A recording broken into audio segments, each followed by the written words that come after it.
আমরা আমাদের এই অংশে আমরা যেটা করব সেটা হচ্ছে আমরা জ্যামিতি সিলেবাসটা শেষ করব বিসিএস এর। তো আজকে আমাদের যে টার্গেট সেটা হচ্ছে আমরা ত্রিভুজের বৈশিষ্ট্য পড়ব। পাশাপাশি হচ্ছে আমরা ত্রিভুজের সর্বসমতা বিষয়গুলো দেখব। তারপর ত্রিভুজ সংক্রান্ত যেসব বিষয় আছে সেগুলো নিয়ে আমরা কথা বলব। তাহলে ১ম যে বিষয়টা সেটা হচ্ছে আমাদের জানতে হবে ত্রিভুজটা কি? তো দেখেন আমরা ত্রিভুজ বলতে বোঝায় হচ্ছে ৩ টা বাহু দ্বারা সীমাবদ্ধ ক্ষেত্র। ৩ টা বাহু দ্বারা সীমাবদ্ধ ক্ষেত্র হচ্ছে ত্রিভুজ। তো বাহুগুলো এমন হবে এগুলো হচ্ছে কোনো একটা রেখার অংশ হবে। অর্থাৎ আমরা যদি নির্দিষ্ট ৩ টা বাহু নেই, তো ৩ টা বাহু নিয়ে যদি আমরা ৩ টা বাহুকে আ আবদ্ধ করি, আবদ্ধ করলে তখন একটা ত্রিভুজ তৈরি হবে। এখন আপনি যদি ৩ টা বাহু আপনি নেন, নিয়ে যদি ৩ টা বাহুকে আবদ্ধ না করেন, তাহলে কিন্তু ত্রিভুজ হবে না। যেমন আমি এখানে একটা বাহু নিলাম, এখানে আরেকটা বাহু নিলাম, আরেকটা বাহু নিলাম হচ্ছে এইভাবে, নিয়ে এখানে আটকে রেখে দিলাম।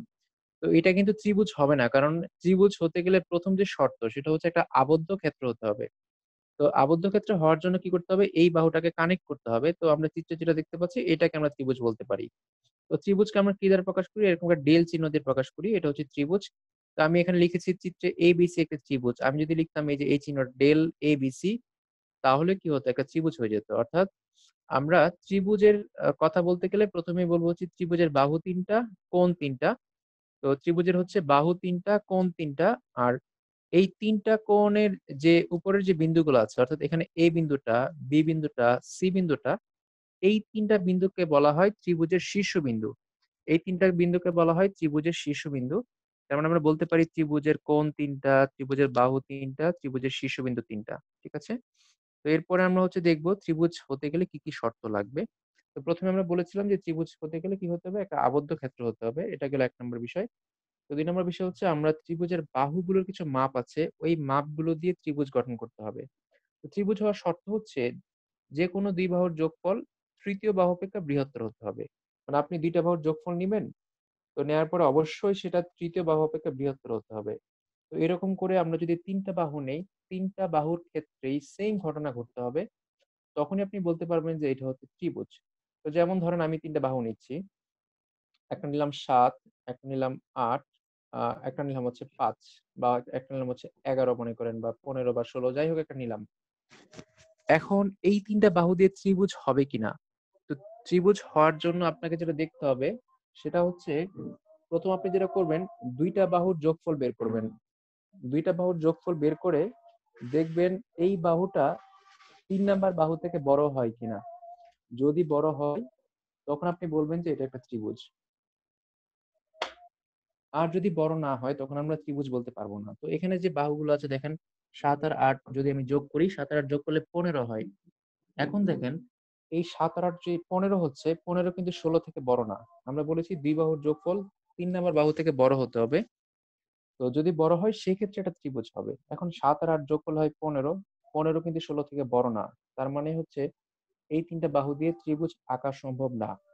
মানে আপনি বলতে পারেন যে আমি যদি এই ২ টা বাহু নেই, আমি যদি এই ২ টা বাহু নেই, তো ৮ আর ১৬ যদি আমি যোগ করি ২৪, ২৪ ৭ থেকে বড়। ঠিক আছে? কিন্তু আপনাকে দেখতে হবে যে ৩ ভাবে এখানে তো আমি ১ম এ নিতে পারি ১ম টা ২য় টা, হ্যাঁ? ১ম টা ২য় টা, তারপর নিতে পারি ২য় টা ৩য় টা, তারপর নিতে পারি ১ম টা ৩য় টা। যে ৩ ভাবে বাহু নেওয়া সম্ভব, সেই ৩ ভাবেই দেখতে হবে যে ২ বাহুর যোগফল ৩ নাম্বার বাহু থেকে বড় কিনা। যদি বড় না হয়, তখন সেটা ত্রিভুজ হবে না। তো আমরা দেখতে পাচ্ছি এখানে ৮ আর ১৬ যোগ করলে ২৪ হয়। ২৪ ৭ থেকে বড়। কিন্তু আমরা আগেই দেখেছি যে ৭ আর ৮ যোগ করলে ১৫ হয়। ১৫ ১৬ থেকে বড় না। তার মানে এই ৭ আর ১৬ দিয়ে ত্রিভুজ গঠন করা সম্ভব না। এখন ধরেন আমি নিলাম ৩, ৪, ৫। তো এই ৩, ৪, ৫ দিয়ে ত্রিভুজ গঠন করা সম্ভব কিনা আমরা একটু দেখি। এখানে ৩ আর ৪ যোগ করলে ৭ হচ্ছে। তো ৭ হচ্ছে ৫ থেকে বড়। তার মানে ১ম কন্ডিশনে টিকে গেছে। তারপর আমরা দেখব ৪ আর ৫ যোগ করলে কত হয়? তো ৪ আর ৫ যোগ করলে হয় ৯। ৯ ৩ থেকে বড়। এটাও ঠিক আছে।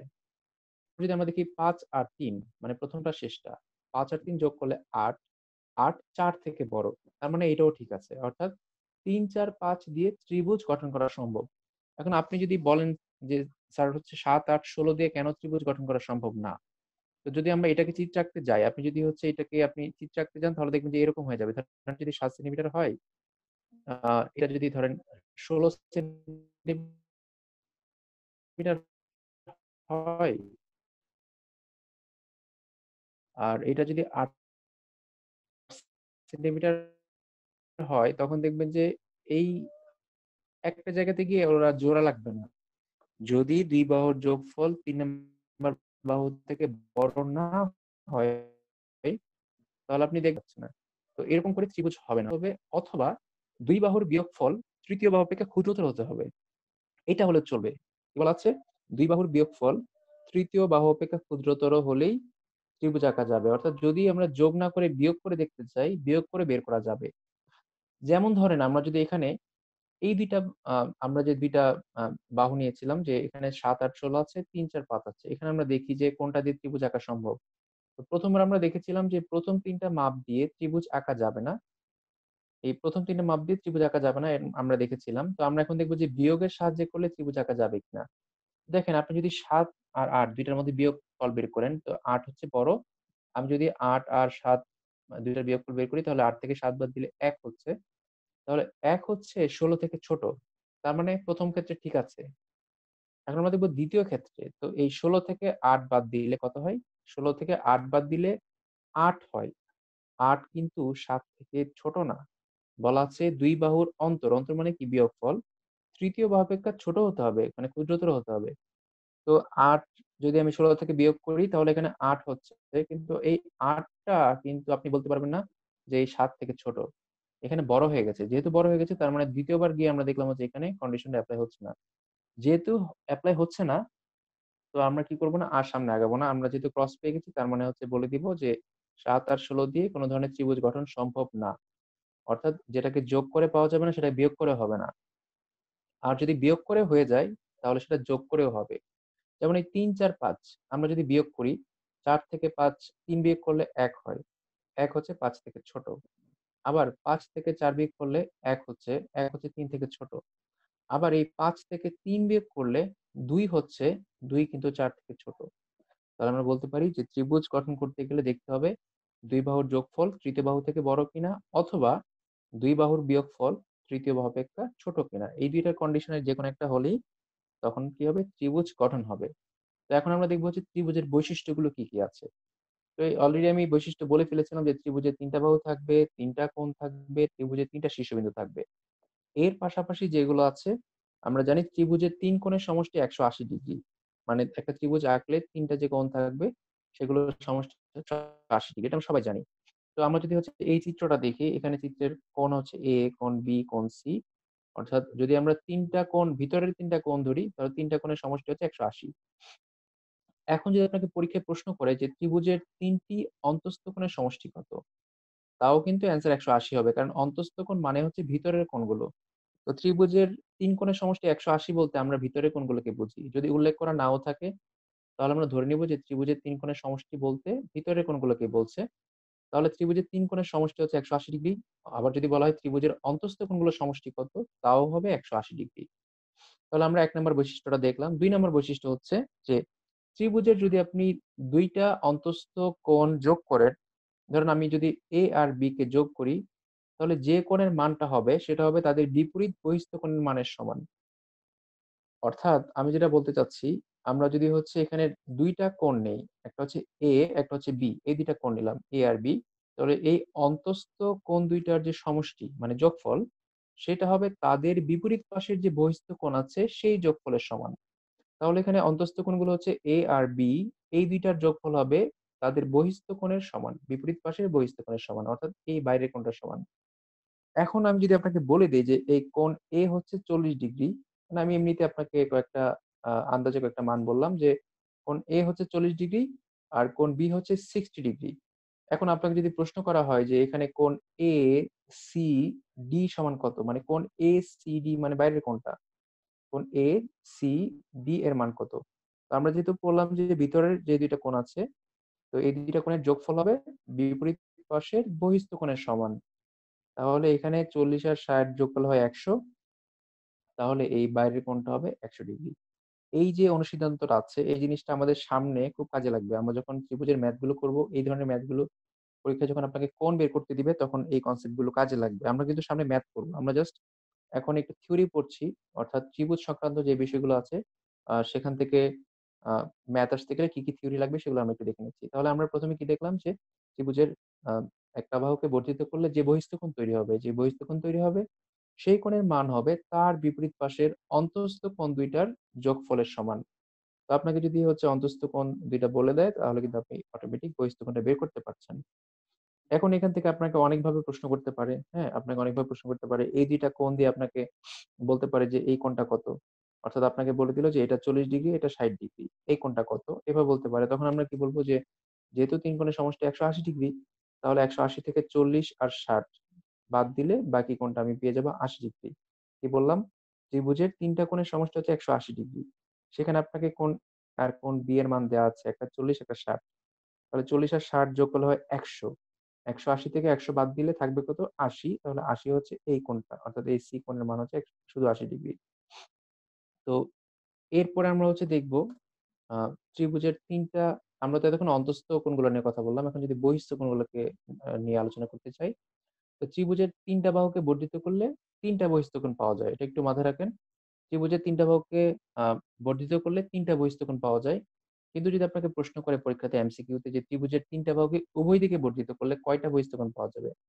তখন আপনি বলবেন ৬ টা বহিঃস্থ কোণ। এটা আমি একটু পরে চিত্র এঁকে দেখাচ্ছি। তো আমি একটু বলে নিচ্ছি যে ত্রিভুজের ৩ টা বাহুকে বর্ধিত করলে যে ৩ টা কোণ পাওয়া যাবে সেই ৩ টা কোণের সমষ্টি হবে ৩৬০ ডিগ্রি। তো দেখেন আমরা একটা ত্রিভুজ আঁকি। আমি একটা ত্রিভুজ এঁকে নিচ্ছি।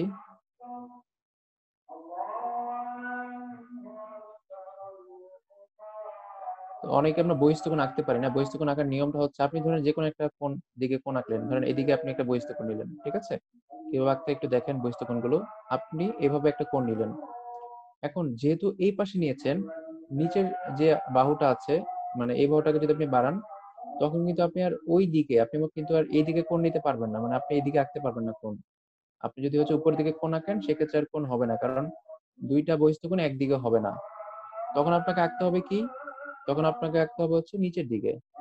অর্থাৎ যদি আপনার কোন একটা বাহুকে একদিকে বাড়াই, তখন যেই দিকে একটা কোণ নিয়েছি সেদিকে আর কোণটা নিতে পারব না। তখন আমাকে অন্য দিকে নিতে হবে। অর্থাৎ তখন আমি কোণটা আঁকবো হচ্ছে এইদিকে। ঠিক আছে? আবার যেহেতু এখানে এদিকে এঁকেছি, তখন ওই পাশের যে কোণটা আছে সেটা হচ্ছে আমি আর এদিকে নিতে পারব। এই হচ্ছে ৩ টা বহিঃস্থ কোণ। তার মানে যদি কোন একটা বাহুকে আমরা একদিকে বাড়াই, তাহলে আমরা পাবো হচ্ছে ৩ টা বহিঃস্থ কোণ। আর ৩ টা বহিঃস্থ কোণের সমষ্টি হচ্ছে হবে ৩৬০ ডিগ্রি। তো আলোচনাটা শেষ হোক, আমরা একটু ওয়েট করি, হ্যাঁ?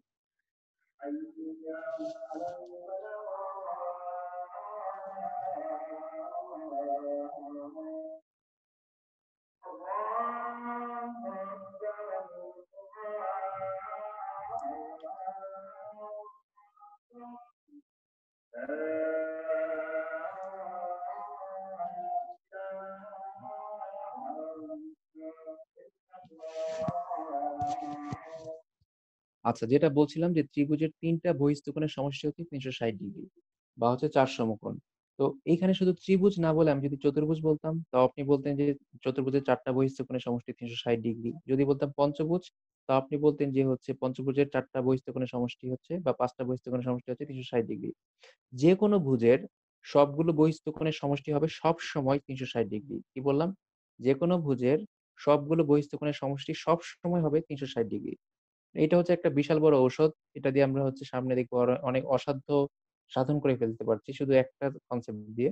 যে যেকোনো ভুজের অন্তঃস্থ কোণগুলো আলাদা, আলাদা হয়। যেমন ত্রিভুজের অন্তঃস্থ কোণগুলোর সমষ্টি ১৮০ ডিগ্রি, চতুর্ভুজের অন্তঃস্থ কোণগুলোর সমষ্টি ৩৬০ ডিগ্রি।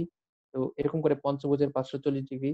কিন্তু বহিঃস্থ কোণ সবার ক্ষেত্রেই ৩৬০ ডিগ্রি। বহিঃস্থ কোণ সবসময় সবার ক্ষেত্রেই ৩৬০ ডিগ্রি। তো আমরা দেখলাম হচ্ছে ত্রিভুজের ৩ টা বাহুকে যদি আমরা বর্ধিত করি তাহলে ৩ টা বহিঃস্থ কোণ পাওয়া যাবে। আর এই ৩ টা কোণের সমষ্টি হবে অলওয়েজ ৩৬০ ডিগ্রি। এখন আমরা কিন্তু বাহুগুলোকে একটা একটা দিকে বর্ধিত করেছি। এখন বাহুগুলোকে যদি আমরা অন্য দিকেও বর্ধিত করতাম, অর্থাৎ একটা বাহুকে আপনি চাইলে ২ দিকে বর্ধিত করতে পারতেন। যদি একটা বাহুকে আমরা ২ দিকে বর্ধিত করতে পারতাম, তাহলে আমাদের বহিঃস্থ কোণের সমষ্টি হতো ৭২০ ডিগ্রি। তো ২ দিকে বর্ধিত বলতে কি বোঝায় আমরা একটু দেখি। ধরেন আমরা যে বর্ধিত করেছি, আমরা এই যে বাহুটা আছে, আপনি এই যে বাহুটা দেখতে পাচ্ছেন সেটাকে শুধু আমি একদিকে বাড়িয়েছি, নিচের দিকে। আমি কিন্তু উপরের দিকে বাড়াইনি। আমি চাইলে উপরের দিকে বাড়াতে পারতাম। হ্যাঁ? আবার এই যে বাহুটা আমরা দেখতে পাচ্ছি, এই বাহুটা শুধু উপরের দিকে বেড়েছি, নিচের দিকে কিন্তু আমরা বাড়াইনি। আমরা কিন্তু এটাকে নিচের দিকে বাড়াতে পারতাম। তো এইভাবে করে আমরা যে এই বাহুটা আছে এটাকে কিন্তু আমরা শুধু এই বাম দিকে বাড়িয়েছি। ডান দিকে কিন্তু বাড়াইনি। আমরা এটাকে ডান দিকে বাড়াতে পারতাম। তো এইভাবে করে আমরা কি করতে পারি? একটা বাহুকে ২ দিকে বাড়াতে পারি। তো বাড়ানোর পরে আমরা দেখব এখানে কতগুলো কোণ তৈরি হয়েছে। এখানে একটা কোণ, এখানে একটা কোণ, এখানে একটা কোণ, এখানে একটা কোণ। অর্থাৎ এই কোণটা কিন্তু কি হবে না? এটা কিন্তু বহিঃস্থ কোণ হবে না।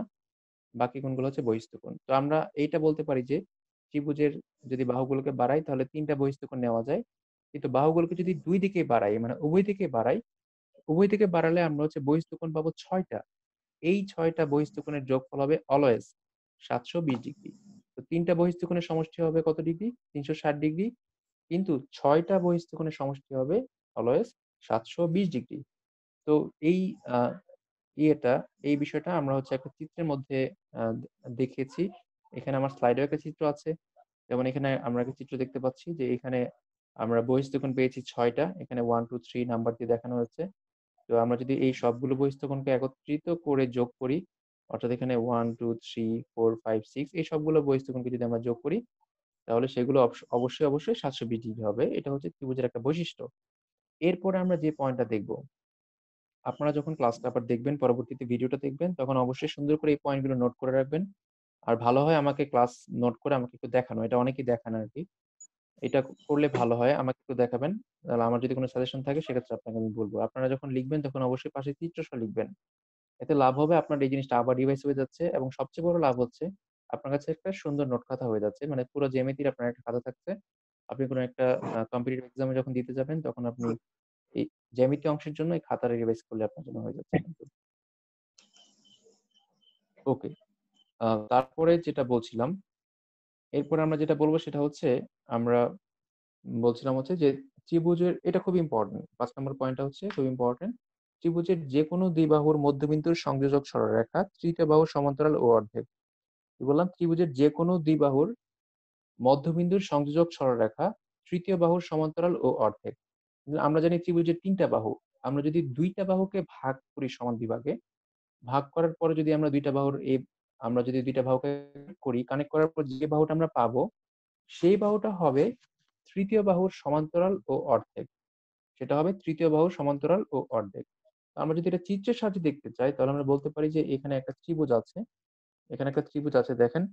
তো আমরা কি করলাম? এখানে বাহুগুলোর নামগুলো একটু বলি। এখানে যদি আমি বলি ২ টা বাহু, একটা হচ্ছে AB আরেকটা হচ্ছে AC। আমি যদি বলি এখানে একটা বাহু আছে AB, এই বাহুটার কথা বলি AB আছে। আরেকটা হচ্ছে AC। আমরা যদি হচ্ছে AB বাহুটাকে সমান ২ ভাগে ভাগ করি, মানে আমরা হচ্ছে এখানে ঠিক এইখানে ভাগ করলাম। আর AC বাহুটাকে আমরা ঠিক এখানে ভাগ করলাম।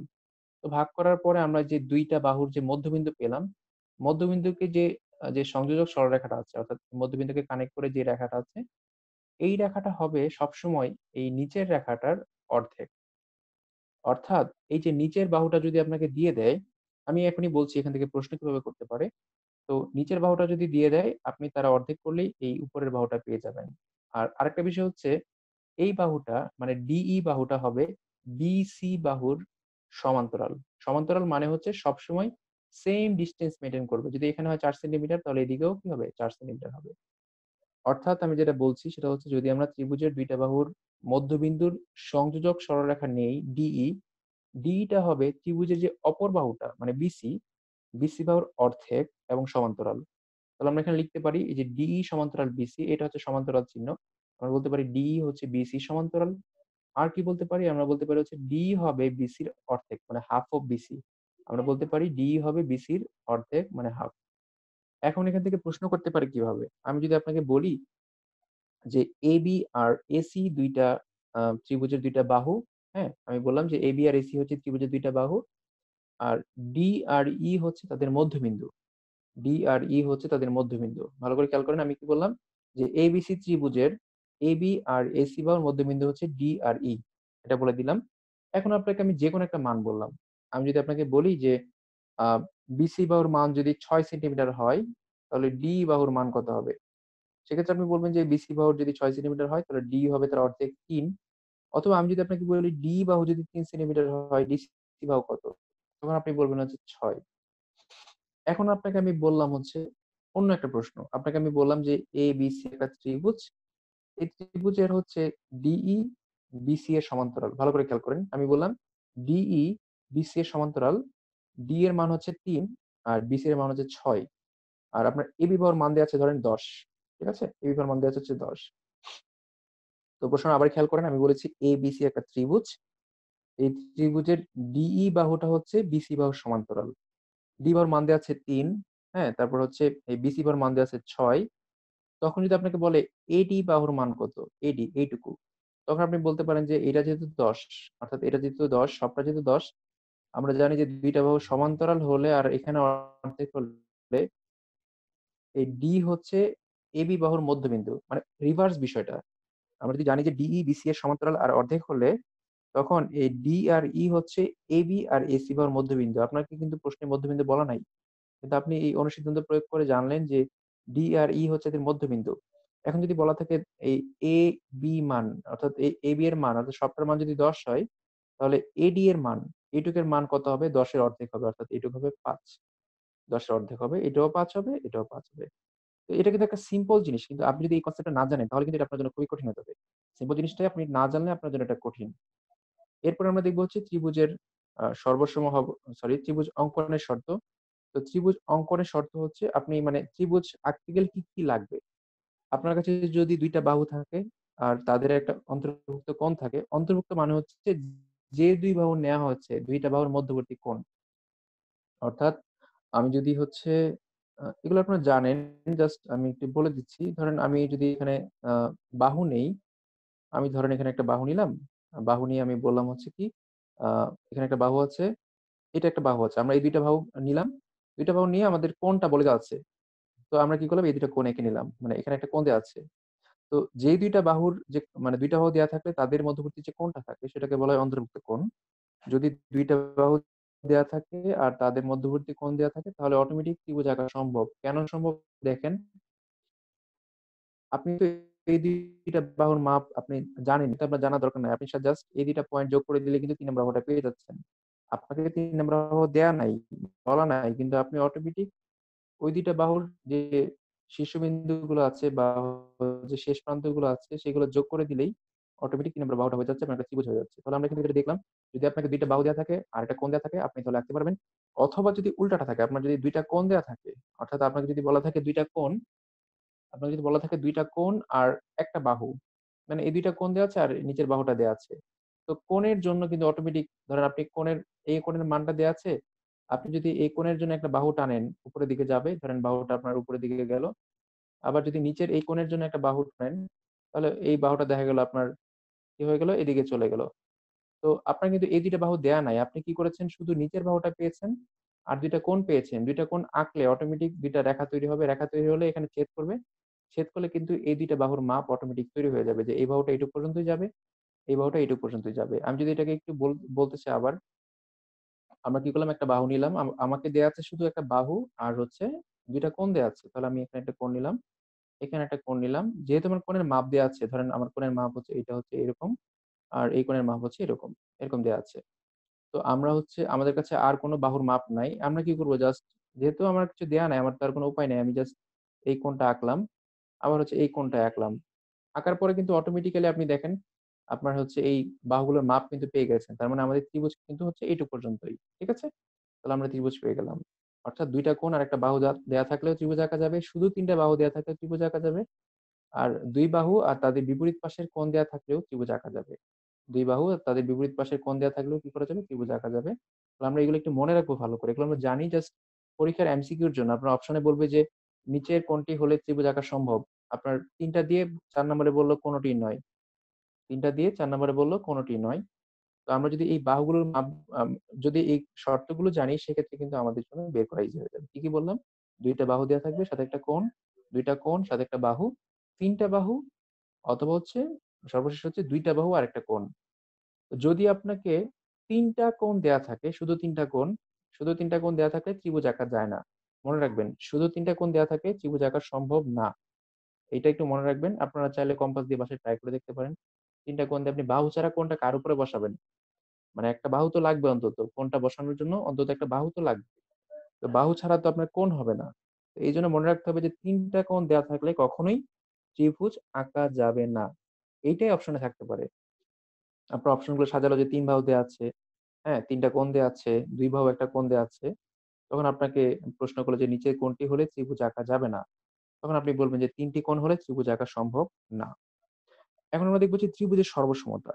সর্বসমতা মানে হচ্ছে সর্বসমতা মানে হচ্ছে একটা ত্রিভুজের সাথে অন্য ত্রিভুজের সম্পর্কটা কিরকম। ধরেন একটা ত্রিভুজের ৩ টা বাহু আছে, অন্য ত্রিভুজেরও ৩ টা বাহু আছে। একটা ত্রিভুজের ৩ টা কোণ আছে, অন্য ত্রিভুজের ৩ টা কোণ আছে। আমরা ত্রিভুজ ২ টাকে সর্বসম তখনই বলব যখন এই ত্রিভুজগুলো নিজেদের মধ্যে কি হবে? এই ত্রিভুজগুলো নিজেদের মধ্যে সব দিক থেকে সমান হয়। অর্থাৎ একটা বাহু যদি আমি ধরি, তখন অন্য ত্রিভুজের একটা বাহুর সমান হবে। একটা কোণ যদি আমি ধরি, অন্য ত্রিভুজের একটা কোণের সমান হবে। আমি একটু এঁকে দেখাচ্ছি আপনাদেরকে। ধরেন আমি যদি এখানে একটা ত্রিভুজ আঁকি, তো আমি জাস্ট ২ টা ত্রিভুজ নিলাম। ধরেন এটা একটা ত্রিভুজ, পাশে আরেকটা ত্রিভুজ নিচ্ছি। এখন এই ত্রিভুজ যদি এমন হয় যে দেখে মনে হচ্ছে ২ টাই সমান, তাহলেই হবে না। সর্বসম হতে গেলে আপনাকে কি করতে হবে? দেখতে হবে যে এই বাহুর সমান এই বাহু কিনা। ভালো করে খেয়াল করবেন। অর্থাৎ আমি দেখলেই যদি মনে হয় যে এই বাহুটা এই বাহুটার সমান, তখন কিন্তু আমি সর্বসম বলতে পারব না। দেখতে হবে যে এই বাহুটা এই বাহুটার সমান কিনা, এই কোণটা সমান কিনা, হ্যাঁ? এটা দেখতে হবে।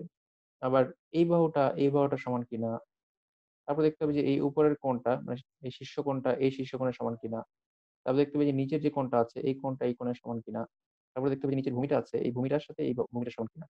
তারপরে দেখতে হবে কি এই তখন যদি এরকম হয় মানে এই ত্রিভুজের ৩ টা বাহু, এই ত্রিভুজের ৩ টা বাহুর সমান বা ত্রিভুজের ৩ টা কোণ, এই ত্রিভুজের ৩ টা কোণের সমান যদি এরকম হয়, তখন আমরা বলতে পারবো যে এই ত্রিভুজটা এই ত্রিভুজের সর্বসম। এখন সর্বসম হলে লাভ কি? লাভ হচ্ছে এর বাইরে যত মেজারমেন্ট আছে সব দিক থেকে তারা সমান হবে। অর্থাৎ এখানে যদি বলি যে এই ত্রিভুজের ক্ষেত্রফল, এই ত্রিভুজের ক্ষেত্রফল সমান হয়ে যাবে। অর্থাৎ যদি ২ টা ত্রিভুজকে আমরা বলি এরা সর্বসম, তার মানে এরা ক্ষেত্রফলের দিক থেকে সমান, সব বাহুর দিক থেকে সমান, সব কোণের দিক থেকে সমান।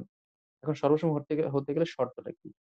১ম শর্তটা হচ্ছে যদি কোন একটা ত্রিভুজের ২ টা বাহু আর তাদের অন্তর্ভুক্ত কোণ, কি বললাম? যদি কোন একটা ত্রিভুজের ২ টা বাহু আর তাদের অন্তর্ভুক্ত কোণ অন্য ত্রিভুজের ২ বাহু আর অন্তর্ভুক্ত কোণের সমান হয়। তো আমি যদি বলি যে এই ত্রিভুজটা আমি এখানে যে ত্রিভুজটা আঁকলাম, এই ত্রিভুজের ২ টা বাহু আমি ধরলাম এই বাহুটা, হ্যাঁ? এই বাহুটা হচ্ছে এই বাহুটার সমান। আর এই বাহুটা হচ্ছে এই বাহুটার সমান। নিচের বাহুটা কিন্তু আলাদা। সমান আমি বলি নাই। নিচের বাহুটা হচ্ছে সমান না। মানে এখনো আমি বলি নাই যে সমান, এটা আমি বলি নাই যে শুধু এটুকু বলেছি যে এই বাহুটা এই বাহুটার সমান, আবার এই পাশের বাহুটা এই পাশের বাহুটার সমান। আর তাদের অন্তর্ভুক্ত কোণ কোনটা? অন্তর্ভুক্ত কোণ হচ্ছে ২ টা বাহু মিলে যে কোণটা হয়। তো ২ টা বাহু মিলে হচ্ছে এই কোণটা হচ্ছে। যদি আমরা বলি যে এই ২ টা বাহু আর তাদের অন্তর্ভুক্ত কোণ সমান, তখন আমরা বলতে পারব যে এই ২ টা ত্রিভুজ সর্বসম। এখন সর্বসম কথার অর্থ আমি কি বলেছিলাম? সব দিক থেকে সমান। আমরা কিন্তু বলি নাই যে ৩ নাম্বার বাহুটা সমান। কিন্তু সর্বসম হওয়ার কারণে ৩ নাম্বারটা সমান হবে। সর্বসম হওয়ার কারণে এদের যে ক্ষেত্রফল আছে, ক্ষেত্রফলও সমান হবে। তার মানে সর্বসম হওয়ার শর্ত কি? একটা ত্রিভুজের ২ বাহু আর তাদের অন্তর্ভুক্ত কোণ অন্য ত্রিভুজের ২ বাহু আর অন্তর্ভুক্ত কোণের সমান হবে। অথবা যদি এমন হয় যে এখানে ২ টা কোণের কথা যদি আমরা বলি যে এই ২ টা কোণ আছে, এখানে ২ টা কোণ আছে। মনে করেন এই কোণটা আর হচ্ছে এই কোণটা। এই ২ টা কোণের কথা যদি আমরা বলি যে এই ২ টা কোণ হচ্ছে এই ২ টা কোণের পরস্পরের সমান অর্থাৎ পরস্পরের সমান এবং এক বাহু সমান আছে মনে করেন। ধরেন এই বাহুটা সমান। অর্থাৎ ২ টা কোণ আর একটা বাহু যদি সমান হয়, সেই ক্ষেত্রেও কি হবে? ত্রিভুজ ২ টা সর্বসম হবে। আবার যদি এমন হয় যে ৩ টা বাহু পরস্পরের সমান। কোণের কথা এখানে বলা নাই। বলা আছে যে এই ৩ টা বাহু, এই ৩ টা বাহু সমান। তখনও সর্বসম হবে। কিন্তু যদি বলে আপনাকে যে এইখানে ৩ টা কোণ, এখানে ৩ টা কোণের সমান, তখন সর্বসম নাও হতে পারে। যদি সেটা সমবাহু ত্রিভুজ হয়, যদি সেটা সমবাহু ত্রিভুজ হয়, সেক্ষেত্রে ত্রিভুজ ২ টা সর্বসম হবে। সমবাহু ত্রিভুজ না হলে, শুধু কোণগুলা সমান হলে ত্রিভুজ ২ টা সর্বসম নাও হতে পারে। মানে দেখা গেল কোন একটা জায়গাতে কি হবে না, তারা মিলবে না। না মিলার কারণে ক্ষেত্রফলের সমান হবে না। তো এইজন্য মনে রাখতে হবে যে ত্রিভুজের ৩ টা কোণ মানে এক ত্রিভুজের ৩ টা কোণ অন্য ত্রিভুজের ৩ টা কোণের সমান হলে এদেরকে সর্বসম ত্রিভুজ বলে না। এদেরকে বলে সদৃশ্যকোণী ত্রিভুজ। কি বলে? সদৃশ্যকোণী ত্রিভুজ। সদৃশ্যকোণী ত্রিভুজ মানে হচ্ছে এরা কোণের দিক থেকে সদৃশ্য কিন্তু অন্যান্য দিক থেকে সদৃশ্য নাও হতে পারে। আর সদৃশ্য নাও হতে পারে এইজন্য আমরা বলি যে একটা ত্রিভুজের ৩ কোণ অন্য ত্রিভুজের ৩ কোণের সমান হলেও হলেও কি হবে? সর্বসম নাও হতে পারে। তখন এদেরকে আমরা বড়জোর বলতে পারি সদৃশ্যকোণী ত্রিভুজ কিন্তু সর্বসম ত্রিভুজ বলতে পারব না। তো আমরা উপরে যে ৩ টা বৈশিষ্ট্য দেখলাম, বেসিক্যালি সর্বসম হওয়ার বৈশিষ্ট্য হচ্ছে এই ৩ টাই। ৪ নাম্বারটা জাস্ট একটা জোড়াতালি বৈশিষ্ট্য। যেমন এখানে বলা আছে, সমকোণী ত্রিভুজের ক্ষেত্রে শুধু অতিভুজ আর এক বাহু সমান হলেই হবে। এখানে কি বলেছে? সমকোণী ত্রিভুজের ক্ষেত্রে অতিভুজ আর একটা বাহু সমান হলেই হবে। দেখেন, আমি একটা সমকোণী ত্রিভুজ আঁকি। সমকোণী ত্রিভুজ মানে হচ্ছে একটা কোণ সমকোণ, তাই তো? আমরা জানি সমকোণী ত্রিভুজের হচ্ছে একটা কোণ সমকোণ। তো আমি এখানে একটা সমকোণী ত্রিভুজ আঁকলাম। আঁকার পর আমরা যেটা করব, আমরা হচ্ছে এই সমকোণী ত্রিভুজের ক্ষেত্রে দেখব কি বলা আছে?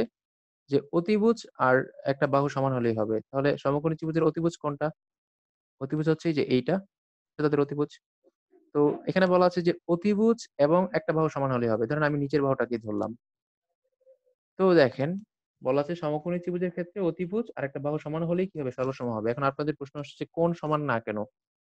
আমরা জানি সমকোণী ত্রিভুজ হলে তো একটা কোণ এমনিতেই সমান। কারণ হচ্ছে এই সমকোণী ত্রিভুজের এই কোণটা কত? ৯০ ডিগ্রি। তো একটা কোণ যেহেতু ৯০ ডিগ্রি তার মানে এটাও কি হবে? এটাও ৯০ ডিগ্রি হবে। তার মানে কিন্তু এই ৪ নাম্বার বৈশিষ্ট্যটা হচ্ছে কার মতো? এই যে ১ নাম্বারের মতো। দেখেন এইখানেও ২ টা বাহু সমান আর সাথে একটা কোণ সমান। বা হচ্ছে মানে এই ১ নাম্বারটার মতোই আরকি। যে ২ টা বাহু আর একটা কোণ সমান।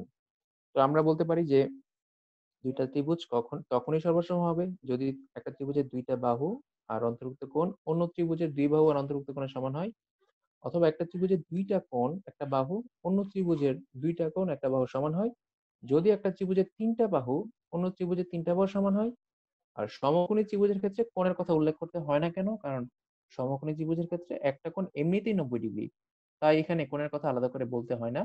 তো সমকোণী ত্রিভুজের ক্ষেত্রে যদি ২ অতিভুজ আর যেকোনো একটা বাহু সমান হয়, তাহলে এমনিতেই ত্রিভুজ ২ টা সর্বসম হয়ে যাবে।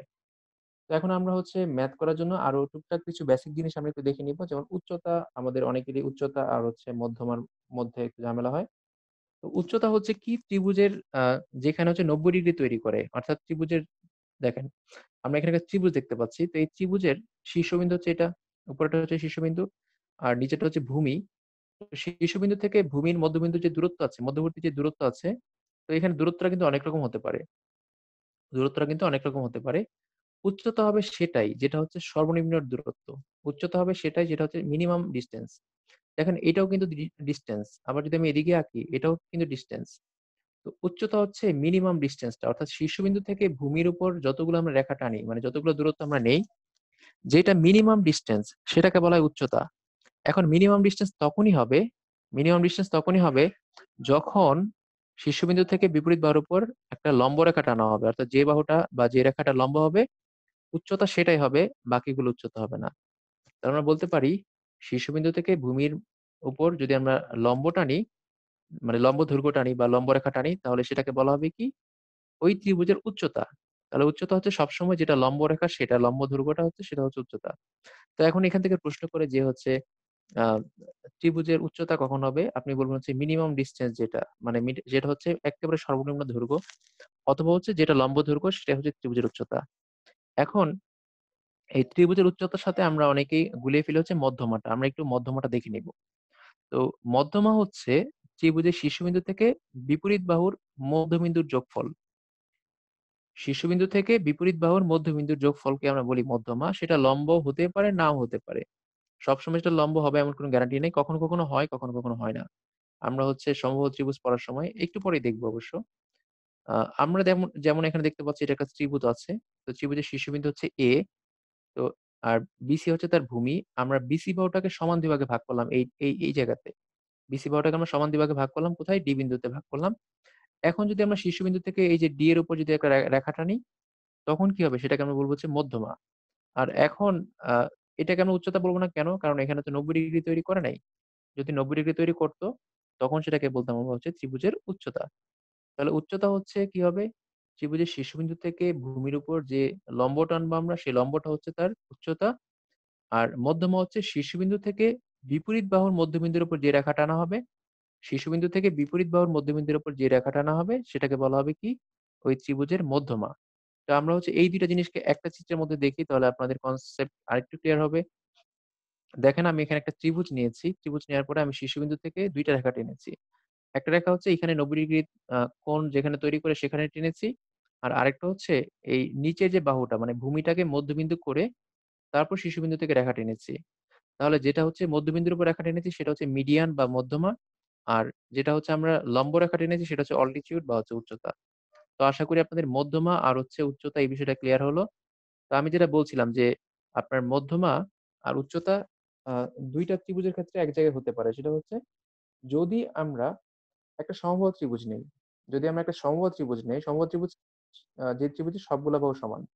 তো সবগুলা বাহু সমান এবং সবগুলা কোণ সমান তখন সেটা কি হবে? সমবাহু ত্রিভুজ। এখানে যদিও চিত্রের মধ্যে একটু এদিক-সেদিক হয়েছে। জাস্ট আমরা ধরে নিলাম যে এটা একটা সমবাহু ত্রিভুজ। তখন দেখা যাবে যে হচ্ছে মধ্যমা আর হচ্ছে আপনার উচ্চতা একই জায়গাতে এসে পড়বে। সমবাহু ত্রিভুজের ক্ষেত্রে যেখানে মধ্যবিন্দু হওয়ার কথা, সেখানেই হবে লম্ব দৈর্ঘ্য। মানে সেখানেই ৯০ ডিগ্রি কোণ তৈরি হবে। তো এইজন্য সমবাহু ত্রিভুজের ক্ষেত্রে কি বললাম? এই আ যেটা হচ্ছে আমাদের উচ্চতা সেটাই কি হতে পারে? মধ্যমা হতে পারে। যেটাই আমাদের উচ্চতা সেটাই কি হতে পারে? মধ্যমা হতে পারে। ওকে, এরপরে যেটা বলব আমরা সেটা হচ্ছে এই মধ্যমার কিছু বৈশিষ্ট্য আছে। মানে আমরা এখানে উচ্চতাটাকে এখনই ভুলে যাবো, এটা আমাদের এখন লাগবে না আর। আমাদের লাগবে হচ্ছে মধ্যমা। তো মধ্যমা থেকে অনেক প্রশ্ন আসে। এটা খুবই গুরুত্বপূর্ণ। এখান থেকে বিসিএস এর প্রশ্ন কয়েকবার এসেছে। মানে এখান থেকে ঘুরিয়ে পেঁচিয়ে খুব সুন্দর করে প্রশ্ন করা যায়। যারা হচ্ছে মধ্যমার বেসিকটা জানবেন না তাদের জন্য এটা অ্যান্সার করা খুবই টাফ হয়ে যাবে। ১ম বিষয় হচ্ছে ত্রিভুজের মধ্যমা থাকবে ৩ টা। তারপর বিষয় হচ্ছে যে মধ্যমাগুলা পরস্পরকে ২ অনুপাতে একে বিভক্ত করবে। ৩ নাম্বার হচ্ছে একটা মধ্যমা ত্রিভুজকে সমান ২ ভাগে ভাগ করবে। একটা মধ্যমা ত্রিভুজকে সমান ২ ভাগে ভাগ করবে। অর্থাৎ আমি যদি একটু আপনাদের চিত্র এঁকে বোঝাতে চাই, ধরেন আমি একটা ত্রিভুজ এঁকেছি। তো একটা ত্রিভুজ আঁকার পরে আমি হচ্ছে একটা মধ্যমা নিলাম। ধরেন এটা হচ্ছে একটা ত্রিভুজ। তো আমি ত্রিভুজটা আঁকার পরে মধ্যমা কোথায় হবে? আপনারা বলবেন হচ্ছে যে ভূমির মধ্যবিন্দু, ভূমির মধ্যবিন্দু। এখন যদি আমি শীর্ষবিন্দু থেকে এই ভূমির মধ্যবিন্দুর উপর রেখা টানি, তাহলে দেখা যাবে এটা হচ্ছে মধ্যমা। তো মধ্যমা যেটা করবে তার যে বৈশিষ্ট্য সেটা হচ্ছে সে ত্রিভুজটাকে সমান ২ টা ক্ষেত্রফলে ভাগ করবে। অর্থাৎ এটার মান যদি হয় ১০, এটার মানও ১০ হবে। তো আপনাকে প্রশ্ন করল যে হচ্ছে এই ABC হচ্ছে একটা ত্রিভুজ আর AD হচ্ছে তার মধ্যমা। ভালো করে খেয়াল করেন। প্রশ্ন করল হচ্ছে ABC একটা ত্রিভুজ আর AD হচ্ছে তার মধ্যমা। বলে আপনাকে বলল যে এই ত্রিভুজের হচ্ছে ক্ষেত্রফল ধরেন বলল হচ্ছে ৫ বর্গমিটার বা ৫ বর্গ সেন্টিমিটার। তাহলে এইটার ক্ষেত্রফল কত? এরকম প্রশ্ন বিসিএস এ ২ বার এসেছে। প্রশ্ন করল যে হচ্ছে ABC একটা ত্রিভুজ। তো এই ত্রিভুজে ছোট যে অংশটা দেখতে পাচ্ছি সেটা যদি ৫ হয়, ৫ বর্গমিটার হয় তাহলে সবটা ত্রিভুজের ক্ষেত্রফল কত? তাহলে ৫ হলে এটাও ৫ আর এই সবটা মিলে কত হবে? ১০ হয়ে যাবে। তাহলে যেকোনো একটা দেয়া থাকলে এটা যদি ৫ হয় এটাও হবে। আর এই ২ টা যদি ৫ হয় ২ টার ক্ষেত্রফল কত? তাহলে আপনি বলবেন যে চূড়াটা হচ্ছে ৫। অর্থাৎ আমরা জানি মধ্যমা ত্রিভুজকে সমান ২ টা ক্ষেত্রফলে ভাগ করে আর এরকম করে আমরা মধ্যমা আঁকতে পারবো, ত্রিভুজের ৩ টা মধ্যমা আঁকতে পারবো। আমরা ছোট একটা ব্রেক নিচ্ছি। আমাদের ১ম মানে এই ক্লাসের ১ম অংশের ৪০ মিনিট শেষ হয়ে যাবে। আমরা এখনই আবার জাস্ট সবাই একটা ব্রেক নিবো। ৫ মিনিটের ব্রেক। আপনারা ঠিক ৮:৪০ এর মধ্যে ইনশাআল্লাহ সবাই জয়েন করে ফেলবেন। আমরা আরেকটু করব। ঠিক আছে? তাহলে আপনাদের আ যদি কোন প্রশ্ন থাকে সেটাও রেডি করবেন। আমরা হচ্ছে ২য় সেশনে আমরা হচ্ছে আপনাদের প্রশ্ন নিব। তো আপনারা ইনশাআল্লাহ সবাই ৮:৪০ এর মধ্যে জয়েন করুন। আমি ইনশাআল্লাহ ৮:৪০ এ ক্লাস শুরু করব। আপনারা ১ মিনিট আগে জয়েন করে ফেলবেন। তো একটু পানি-টানি খেয়ে ফ্রেশ-ট্রেশ হয়ে আবার আসেন। আমরা হচ্ছে মধ্যমা নিয়ে কথা বলব। তারপর হচ্ছে ভরকেন্দ্র, পরিকেন্দ্র এগুলো নিয়ে কথা বলব। ঠিক আছে? কিন্তু যাবেন না। কারণ হচ্ছে ইম্পোর্টেন্ট পার্ট। আজকে আমরা যা, যা শিখলাম সেটার কাজে লাগাবো হচ্ছে এখন গিয়ে। আমরা যে বেসিক গুলো শিখলাম সেগুলো অ্যাপ্লিকেশন এর সময় হচ্ছে এখন আমরা করব। তো আমরা এখন ইনশাআল্লাহ ৫ মিনিটের মধ্যে সবাই